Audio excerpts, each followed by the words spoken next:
ਚੰਦਰਯਾਨ 2 ਦੀ landing ਨੂੰ ਲੈ ਕੇ ਦੇਸ਼ ਵਾਸੀਆਂ ਦੇ ਵਿੱਚ ਕਾਫੀ ਉਤਸ਼ਾਹ ਪਾਇਆ ਜਾ ਰਿਹਾ ਤੇ ਨਾਲ ਹੀ ਦੁਆਵਾਂ ਹੋ ਰਹੀਆਂ ਨੇ ਕਿ ਇਹ ਮਿਸ਼ਨ ਸਕਸੈਸਫੁਲ ਹੋਵੇ ਤੇ ਭਾਰਤ ਪੁਲਾੜ ਦੀ ਦੁਨੀਆ ਦੇ ਵਿੱਚ ਇੱਕ ਨਵਾਂ ਇਤਿਹਾਸ ਸਿਰਜ ਦੇਵੇ।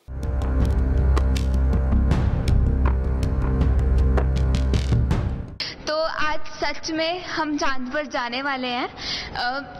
हालांकि हम चौथे नंबर पर हैं विश्व में जो चांद पर जाएंगे, बट वो दिन दूर नहीं है जब हम इन चीज़ों में पहले भी होंगे। तो ये एक शुरुआत है उस सब के लिए, तो अब हम बहुत बहुत खुश हैं। ये हमारे लिए बहुत ही गर्व की बात है। मैं पूरे भारतवासियों को बधाई देना चाहूँगा और साथ में प्रेरित करूँगा, बीइंग मैं एक टीचर हूँ, शिक्षक हूँ, तो स्टूडेंट्स को कि वो इस गतिविधियों में, इस पढ़ाई में हिस्सा लें और इसरो का पार्ट बने, क्योंकि हमारा लक्ष्य स्पेस में नंबर 1 बनने का है। और बहुत जल्दी, मतलब मुझे पूरा यकीन है अपनी इसरो टीम पर, अपने आने वाली पीढ़ी पर या यंग स्टूडेंट्स पर, कि हम बहुत जल्दी वर्ल्ड में नंबर 1 होंगे। ऑब्वियस बहुत ही अच्छा फील हो रहा है और प्राउड तो है ही। मतलब जिस चीज़ का हम लोग सपना देखते थे कि हम मंगलयान पे जाएंगे, हम चंद्रमा पे जाएंगे, आज वो चीज़ सच होने जा रही है। जब सपने सच होते हैं तो ऑब्वियस बहुत ही अच्छा लगता है। तो मैं बधाई देना चाहूँगी अपने पूरे इंडियन साइंटिस्ट को, हमारे गवर्नमेंट को, कि उन्होंने इतनी बड़ी अचीवमेंट को लिया है और फ्यूचर में हम लोग इससे बड़ी भी अचीवमेंट्स लेंगे। ये भारत के लिए एक बहुत गर्व की बात है। भारत विश्व में चौथा देश ऐसा होगा जो एक सॉफ्ट लैंडिंग करेगा वहाँ। पिछला जो चंद्रयान 1 था, चंद्रयान 1 जिसको बोलते हैं, वो कहता है कि उसमें हमने जाके इम्पैक्ट किया था, उस पर सीधे डायरेक्ट हिट किया था। अभी हम एक गाड़ी उतार रहे हैं, उस गाड़ी करीब 15 दिन तक चलेगी और वहाँ पर कुछ सर्च भी करेगी और भी पेलोड्स जो हैं, तरह तरह के इक्विपमेंट लगे हुए हैं जो वहाँ पर मैपिंग करेंगे, उसकी और भी काम करेंगे। जो ऑर्बिटर है जो चारों तरफ घूमेगा। असल में क्या है, दरअसल धरती हमारे लिए छोटी पड़ रही है, तो हम अंतरिक्ष में कोई और ठिकाना ढूंढ रहे हैं कि वहाँ केवल बसने के लिए ही नहीं, बल्कि वहाँ के संसाधनों के लिए, वहाँ जो और भी खनिज पदार्थ हैं और भी चीज़ें हैं उनके दोहन के लिए।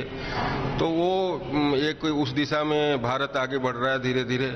हमने अभी मंगल पे भी भेजा था यान, चारों तरफ जो घूम रहा है। और मून के ऊपर जो चंद्रमा जो सबसे नज़दीक है, तो अगर वहाँ से हमको कुछ मिलता है और वहाँ से हम अगर सफल होते हैं तो भारत के लिए बड़ी गर्व की बात होगी, देश के लिए गर्व की बात होगी। और आगे इसमें जो है सबसे बड़ी बात है कि चंद्रयान 2 में बहुत सारी परेशानियां आई। बहुत सारे देशों ने इसमें अपना योगदान जो पहले तय था देने के लिए मना कर दिया। फिर भी 2016 में शेड्यूल था पहले, लेकिन 2019 तक हम अपने बल पर इसको वहाँ पर उतारने में सफल हो रहे हैं। और मेरी शुभकामनाएं हैं यहाँ के इसरो के वैज्ञानिकों के लिए कि जो इसको वो सफल हों। हमारी आशा है और भगवान से प्रार्थना है कि हमारी लैंडिंग सफल हो और 15 दिन तक ये हमारा यान काम करे। एज एन इंडियन ये हमारे लिए बहुत बड़ा अचीवमेंट है और हम इतने प्राउड हैं इस बात के, और इसरो के स्पेशली, कि हम बहुत लोगों तक ये पहुंचाना चाहते हैं। और इसीलिए हम कलाम सीरीज़ में इस बार चंद्रयान 2 से रिलेटेड टॉपिक रखा है हमने, सिर्फ और सिर्फ इसलिए क्योंकि हम ये मैसेज सब तक पहुंचाना चाहते हैं और हम इसरो को तहे दिल से ऑल द बेस्ट बोलना चाहते हैं। And we wish a happy and safe landing for Chandrayaan 2। Chandrayaan 2 को मतलब ध्यान में रखते हुए हमने टॉपिक सोचा है, क्योंकि जो आउटर स्पेस है अभी उसकी एक्सप्लोरेशन चल रही है।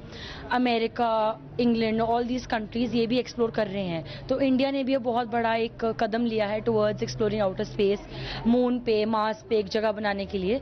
तो जब हमने ये टॉपिक रखा, हम इस टॉपिक के राही ये चंद्रयान 2 की लैंडिंग को सेलिब्रेट कर रहे हैं। तो हमारा ये इवेंट ही एक सेलिब्रेशन है, रिस्पेक्ट है टुवर्ड्स चंद्रयान 2 टुमारो। देखिए, ये बेसिक हमें सभी को पता, we all know that anything that goes up comes down because of the act of gravity. So the gravity pulls it. But if we allow any object to fall under the act of gravity, it falls with a crash, which is called as crash landing. Now what we actually want to ensure is a soft landing, which is very much like touching down on the surface. If you ever observed a bee or a wasp, before it lands on the flower, it goes around it and then makes its motion very still and then very lightly sits on that flower. It is exactly the similar process that we have to do. Now this is not an easy task. It's a very, very complex game, and that is the reason why every center of ISRO will be watching it with the bated breath, and the sensors, the motors, the rotors, all would be monitored from the ground stations here on the other. ये सबसे ज़्यादा महत्वपूर्ण समय है। अगर हमारा उसमें कुछ भी थोड़ा बहुत इधर उधर जाता है तो वो बहुत ही ख़राब सिचुएशन हो जाएगी, वो असफलता की निशानी हो सकती है।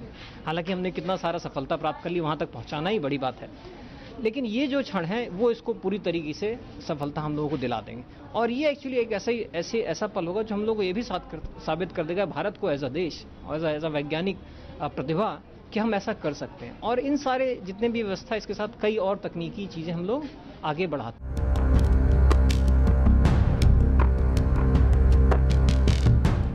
ਵੇਲਾ ਫਿਲਹਾਲ ਇੱਕ ਹੋਰ ਛੋਟੀ ਜਿਹੀ ਬ੍ਰੇਕ ਦਾ। ਬ੍ਰੇਕ ਤੋਂ ਉਸ ਪਾਰ ਸਾਡੀ ਇਹ ਖਾਸ ਪੇਸ਼ਕਸ਼ ਜਾਰੀ ਰਹੇਗੀ।